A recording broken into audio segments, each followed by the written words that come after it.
Hello everyone, here we are again. Doesn't time fly when you're having fun? Okay, today we're back in this book. In this ugly cover. I think it's time we thought about putting a smart cover on here. Anyway, not today. Today we're going to do another page. Something completely different from before. But seeing as how we've already put 3 into the book, front, middle and back, it's time to come back to the front. What I've done is I've actually stapled this piece of paper down because that can go over an existing painted picture and prevent it from getting grubby. And then this piece, which is just folded, not stapled, goes under this page and then under the book to hold it in position. Where is it? Come out, wherever you are. There we go. Just going to use a little bit of masking tape to hold these together. It just means that there will be less chance of me moving it all over the place and paint getting splattered where it shouldn't ought to be. So there we have it. There. Now that's going to hold it perfectly in position. I don't know if you can see.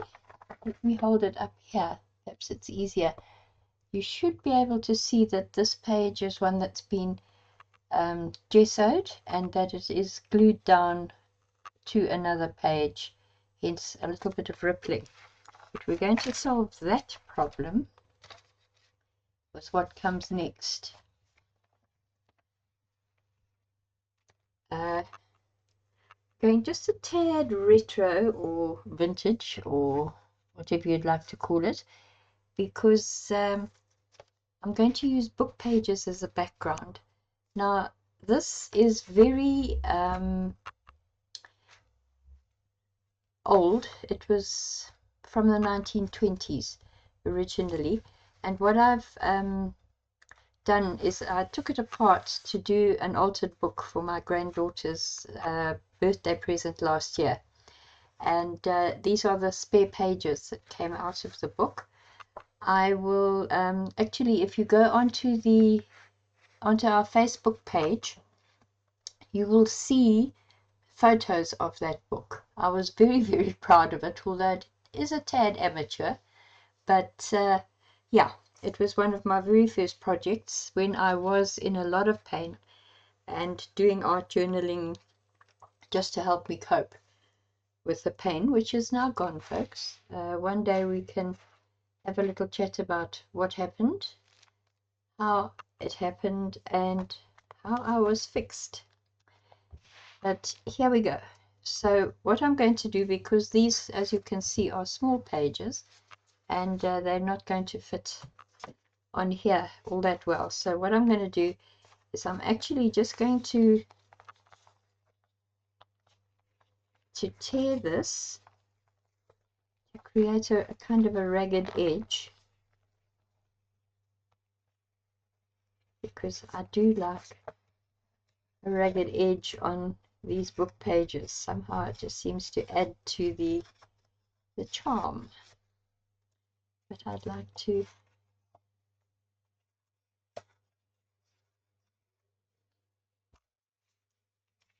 okay, so this one will fit here, or actually we'll put it in the middle, and then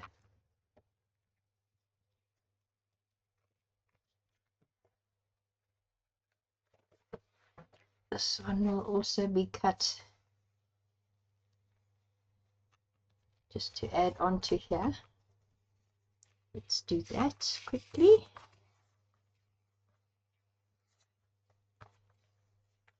Go. And again, you know, tearing a rough edge like this means that where it all meets together, where it all joins up, It's a far less noticeable joins. So there we go.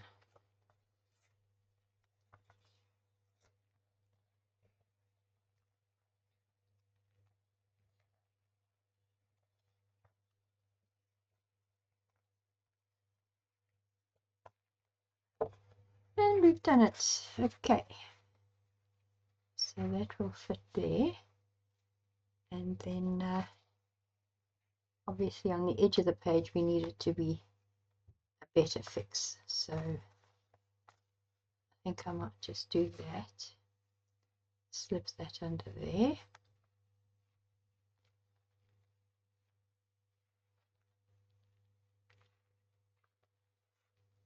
And where's my ruler? I'll just give this a tear.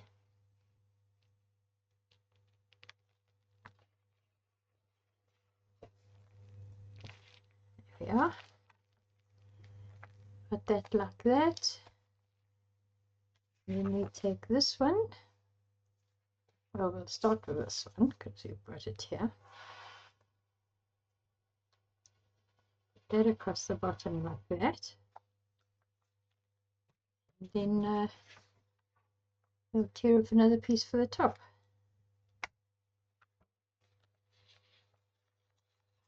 Which will be like this.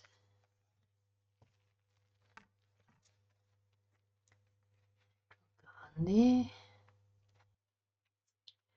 Okay. This I'm going to put underneath because we've got a much nice.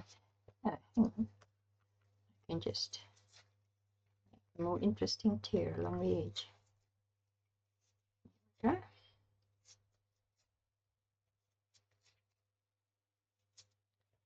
Now I'm going to use wet glue for gluing this down because this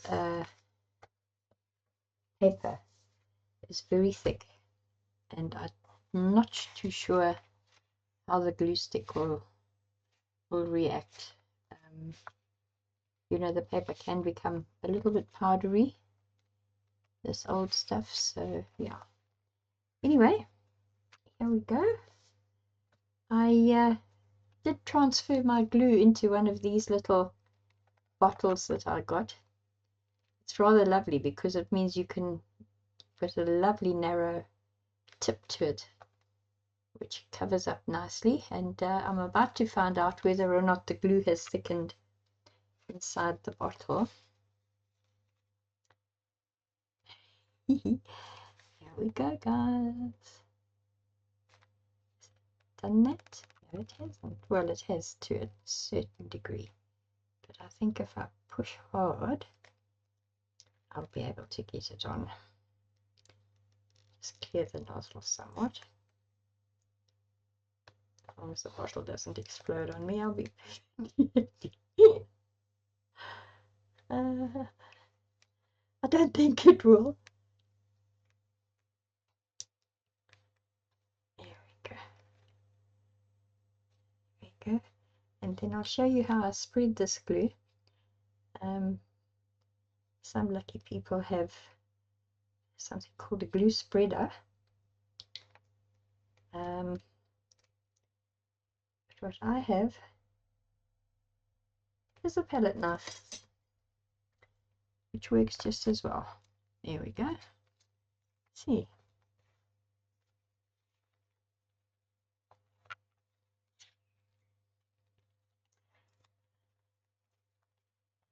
A little bit of glue goes on the page. Well, so much better. Okay, so this one is going to go here. You want it more or less in the middle. Put that down. I've got a dried out wet wipe that's perfectly clean. So I just dipped it in my paint water quickly to wet it, and then I can get all the glue off this little guy.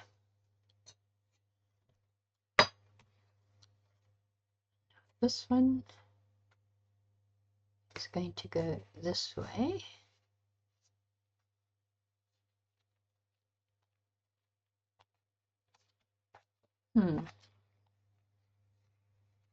It's supposed to go under here. If not, can I lift it? Let's give it a try. Might be lucky. Yes. Aha. Okay. We will just put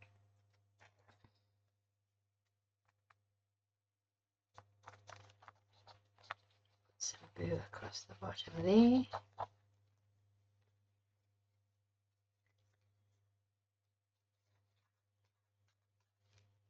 Put some here.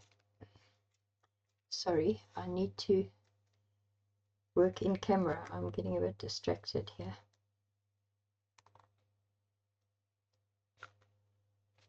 All right, I think this glue, it was not a very new bottle of glue, this one, so I think it's possibly come a little bit thick.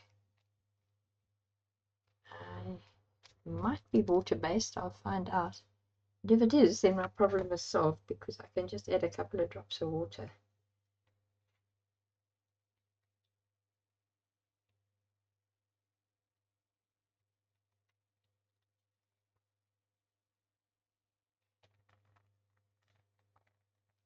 The edge of the page as much as possible. So if you're doing it the right way around, though.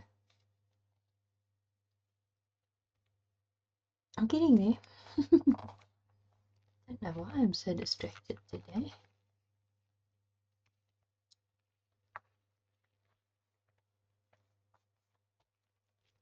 There we go.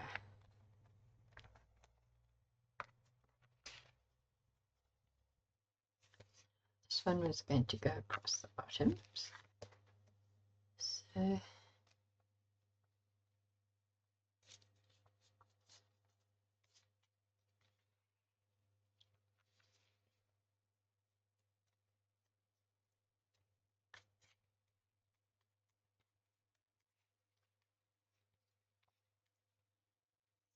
we have it.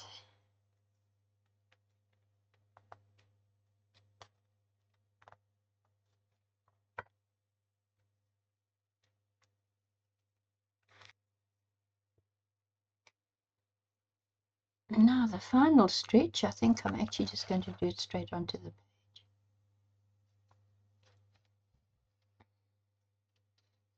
I have a feeling that this is going to be a lot easier for me. Yes, indeed. Don't know why I didn't think about it in the beginning. Never mind, we live and learn. Here we go.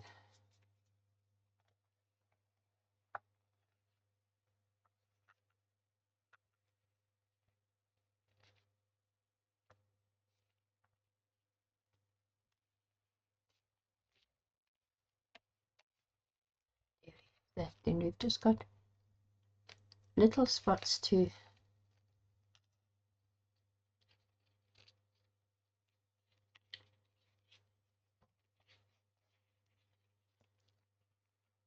perfect.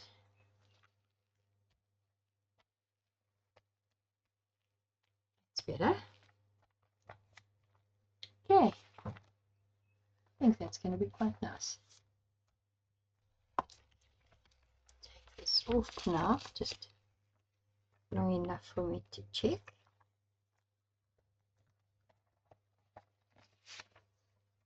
Oh yes, that's quite a nice finish.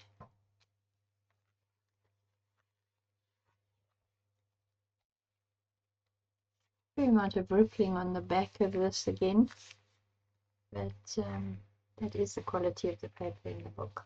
Fortunately, we don't have to concern ourselves with it.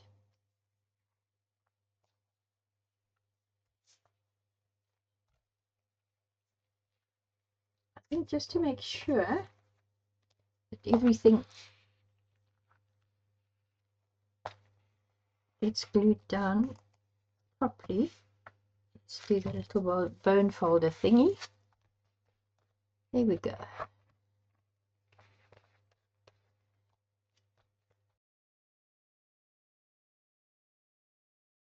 This part I wasn't going to do, but I have since realized that I keep forgetting that this old paper is incredibly porous, and it's going to suck up everything I do to it.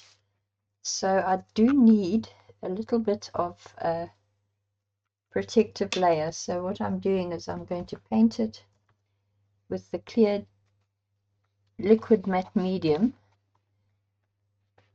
just to give me the non-porous surface that I need, because otherwise it's going to affect what I plan to do. Because what I've forgotten to mention is actually what we're doing today, which is to use book pages and magazine picture for a focal image. So sorry about that. It was a little bit forgetful of me to overlook that important piece of information for you guys. But there, that's on here now. I just need to get a little bit of this under this inside edge. I can see that that's lifting up, so let's fix some of that up on a slightly smaller brush, and that will work just fine. Where's the palette knife? It's a handy little thing to have around when you've made a couple of oopsies. There we go.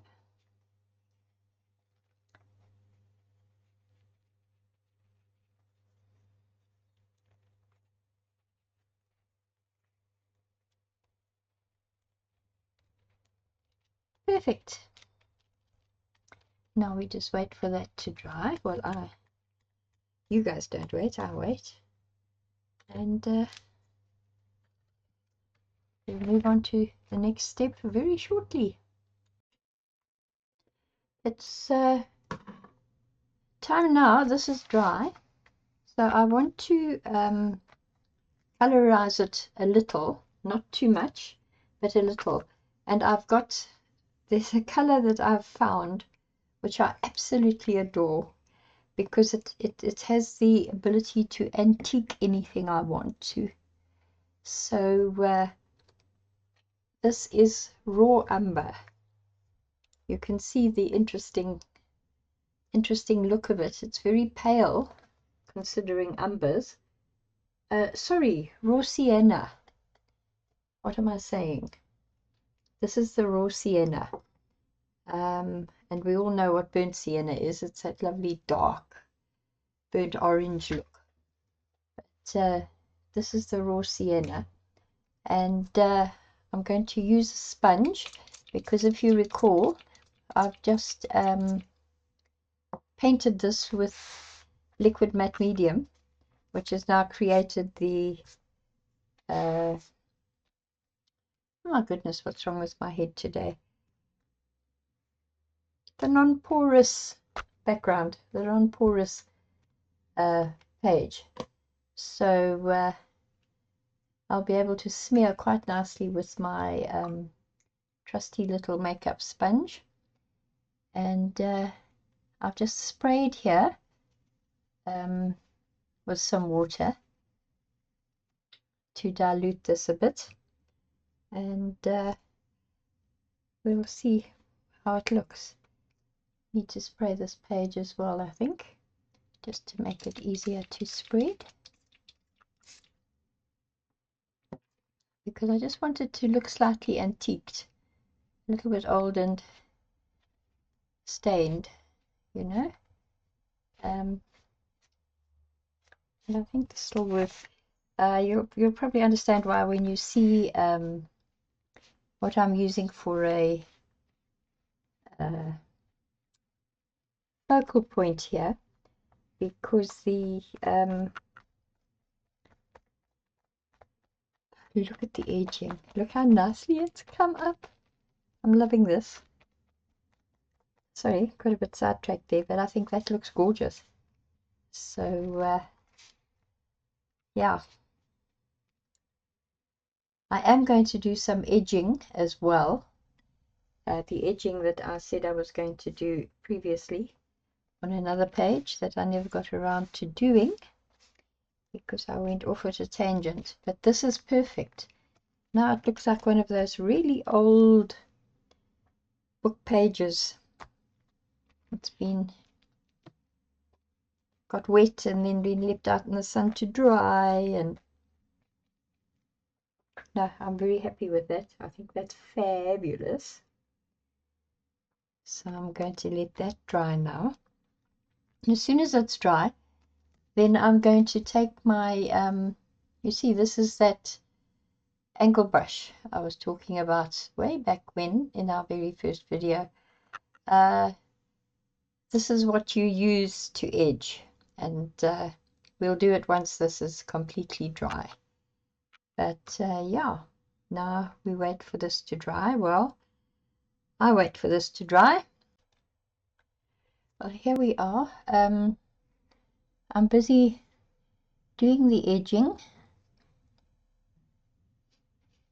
It does take a little bit of focus and concentration, so you'll excuse me if I don't talk much while I'm doing this.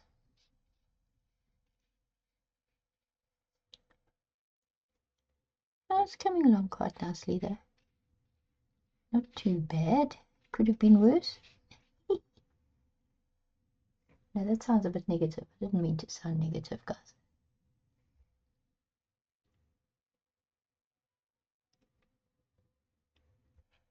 There we go.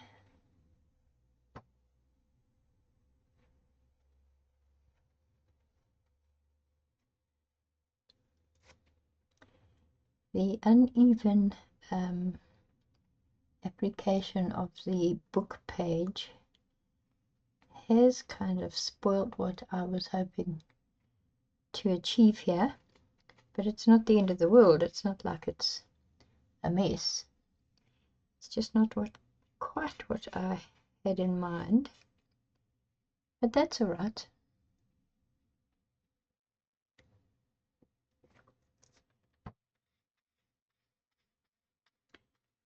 You know, one of the nice things about mixed media work is 99.9% of the time you can rescue something if you've made a bit of a mess.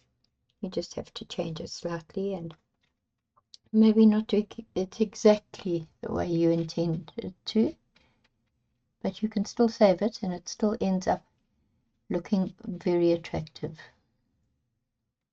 which is, I'm hoping, what I'm going to achieve here. There we go. That's looking quite good.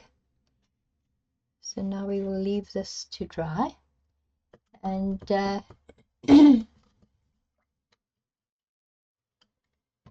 when we come back, we're actually going to be attaching our focal image, I think. So that's going to be nice.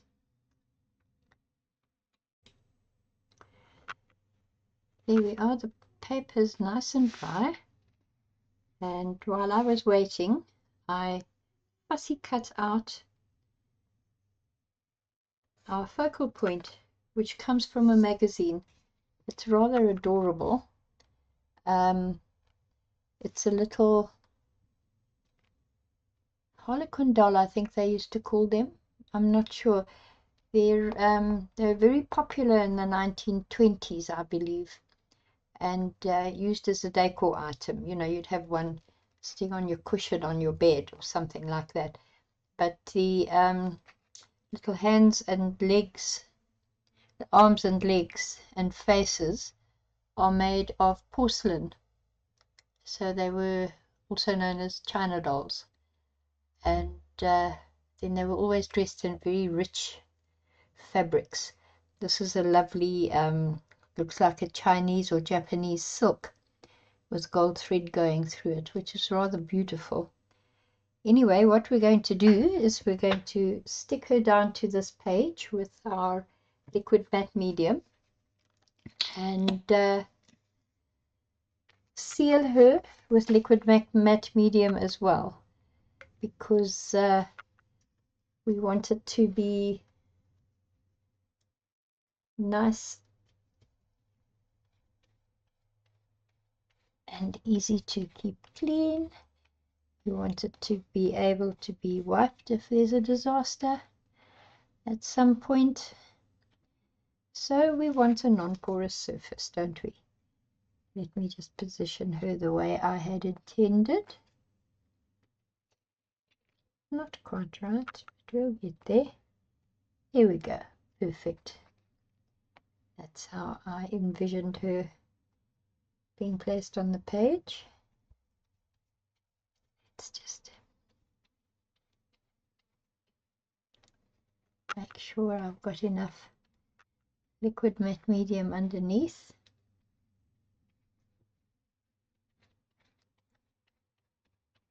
Just need a couple of drops on top again, just so that we're sure that it's going to be sealed off properly.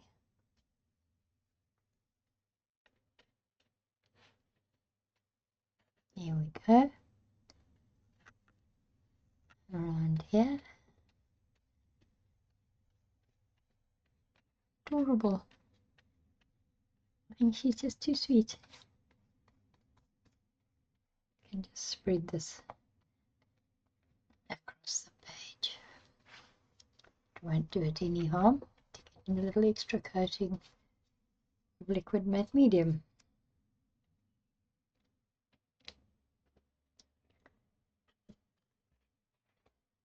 Lift her up and you can see her. She's looking rather cute, I think. Let's move this out of the way. And we've only got this one page to look at. There we go. How adorable is she? I think she really is rather lovely. But once this is dry, then I'm going to touch her up actually with acrylic paints. I just want to bring her skin tone up and give her nice little rosy cheeks like she had in the beginning, and then she'll be almost done. Okay, I've mixed up a little combination of alizarin crimson, white, and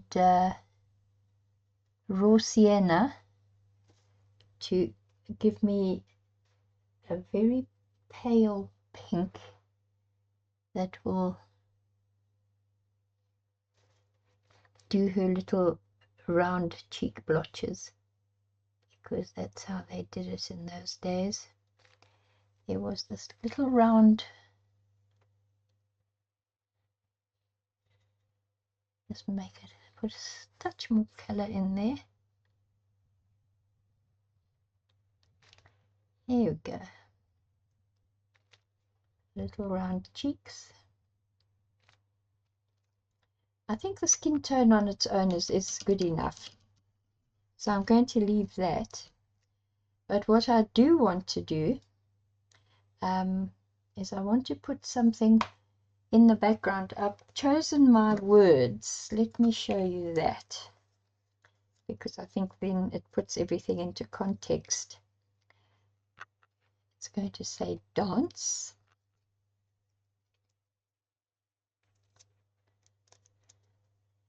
Then like no one.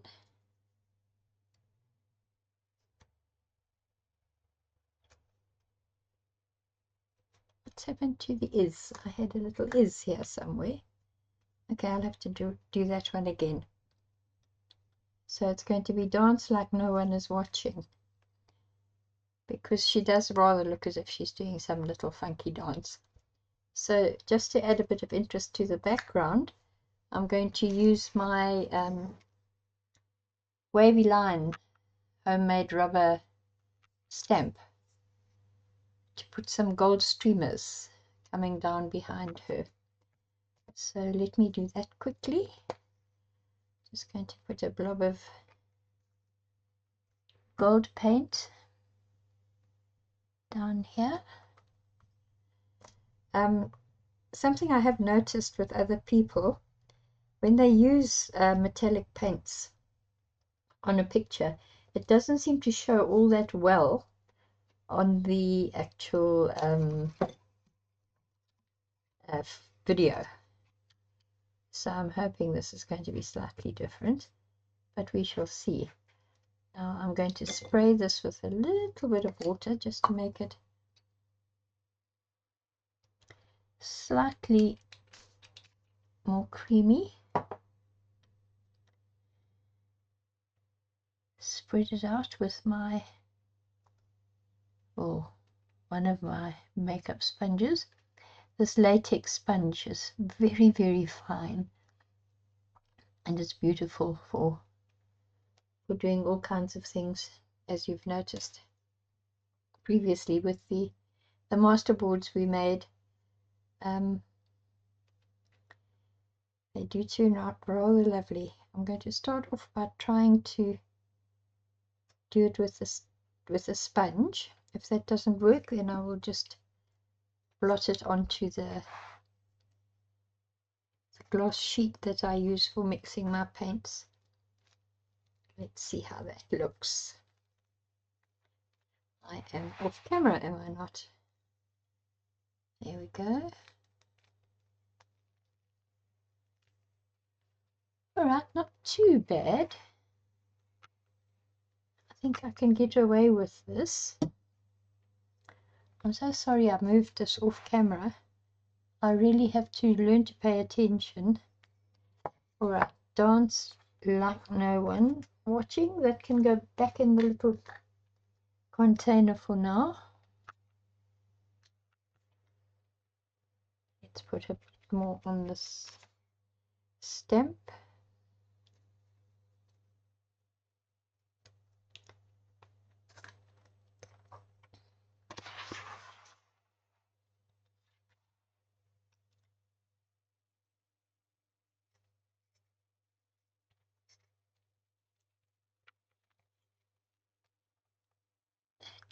There. Uh-oh. You see now, not paying quite enough attention here. Fortunately, the sponge is damp.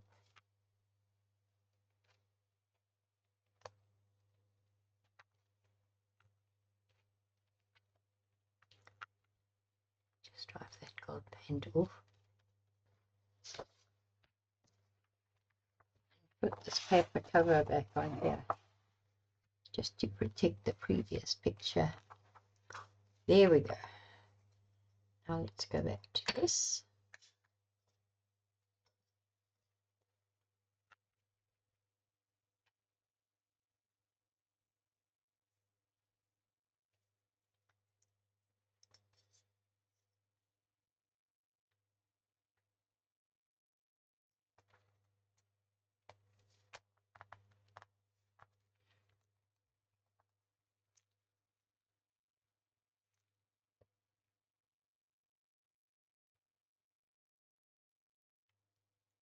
To put just a touch more here.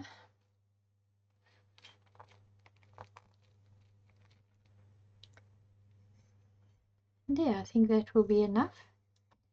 She has a little bit of gold streamer coming down into her hair, which is actually quite sweet. What I'm going to be doing is I'm going to outline everything with my black fine line black pen, because this does help to make your focal point pop. If you just go carefully around the edge and make sure that, unlike me,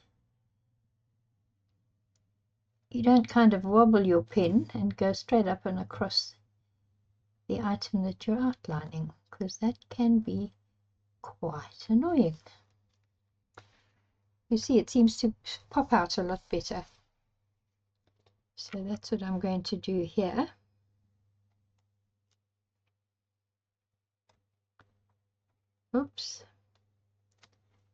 see. That's what I was hoping to avoid. Fortunately, it doesn't really show on that little dark section. So this is the outlining. You don't really have to watch me do this because it's really not all that important or all that exciting. Now I'm just finishing off here with a gold pen. I felt like if I highlighted all the gilt work with this little pen, it would probably just finish things off nicely. So that's what I'm doing here, following the wavy lines of the stem. And you'll notice that I've picked out the gold in the beautiful brocade there. But this will be just enough to finish it off. And then I will glue in the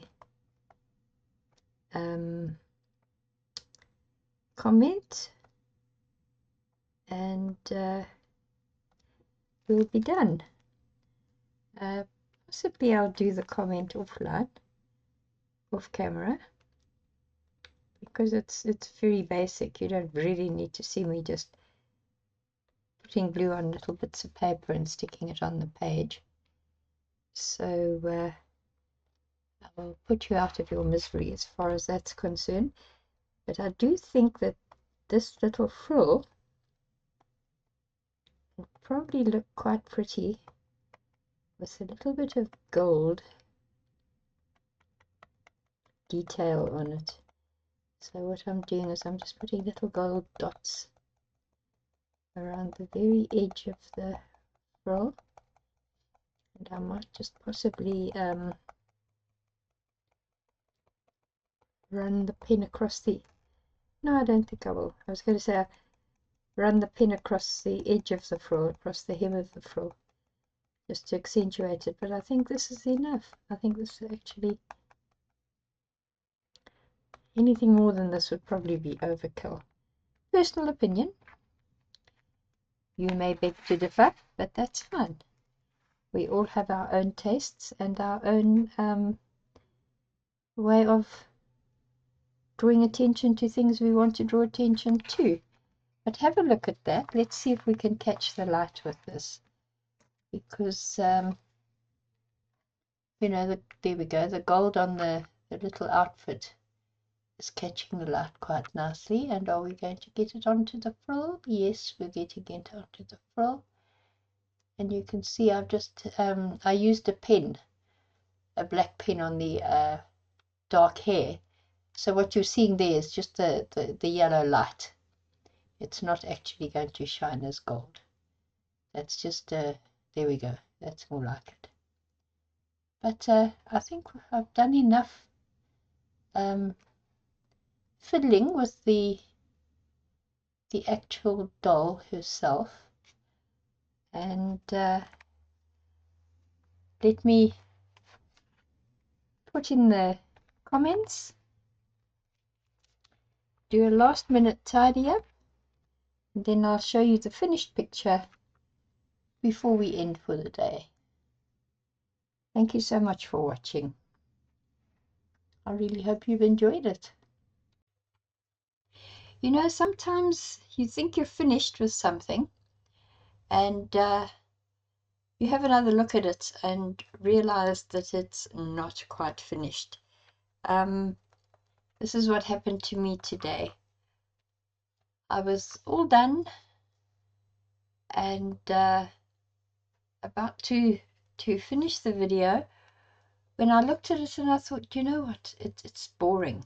It's really not speaking to me. So I had a little think, and then I took out my acrylic markers, felt tip markers, and started to fiddle. So couple of gold streamers has now turned into streamers with confetti. And then I've retouched up. You'll notice that the gold is showing a lot better on her little robe. I touched up the gold threads in the brocade again, just to make it shine a bit more. And now I'm happy. Now, as far as I'm concerned, the little lady is done. And you can see the color a little bit better. I'm just going to switch off my overhead light. There we go. There we go. How's that? Much better, isn't it? Now everything is very clear. And I'm happy. So, thank you for your patience, everyone. And this has actually ended up being great fun. I'm really happy with the way it's turned out. And I'm looking forward to doing the next one. So please remember to like and subscribe if you haven't subscribed already. But please like my video so that YouTube likes me.